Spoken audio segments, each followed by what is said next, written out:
जमालुद्दीन बाबू महाराज गंज।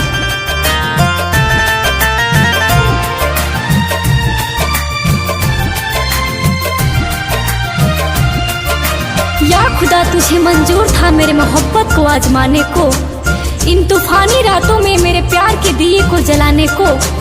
तभी तो मिलाया उस जालिम बेवफा से, जिसको शौक था मेरे दिल को खिलौना समझकर खेल जाने को।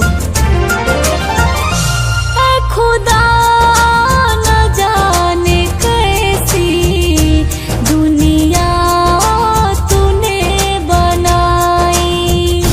ऐ खुदा न जाने कैसी दुनिया तूने बनाई।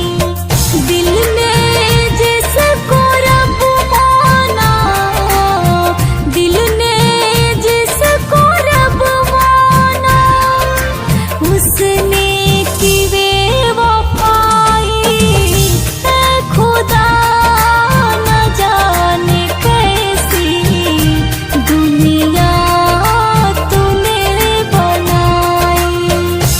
ऐ खुदा न जाने कैसी दुनिया तूने बनाई। Mobile number 84 272 94 964।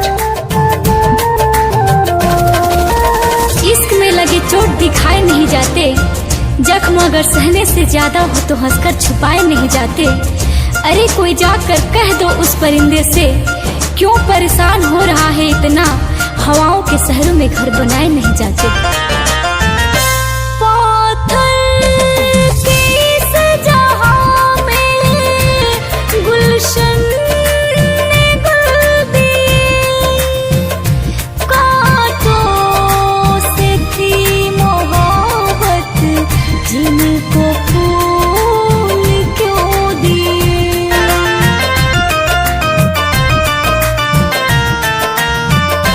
पाथर के इस जहां में गुलशन ने गुल दिए, कांटों से थी मोहब्बत, उनको फूल क्यों दिए।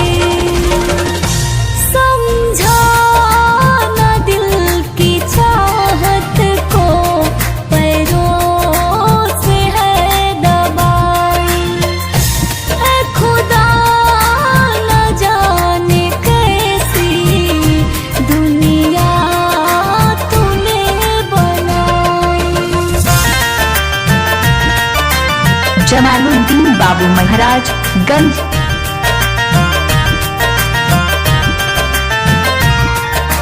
बना के जालिमों के जन्नत जो तुम्हें भी आई होगी। चाहत के खरीदारों जब देखा होगा बाजार में, होश तुम्हें भी तो आई होगी।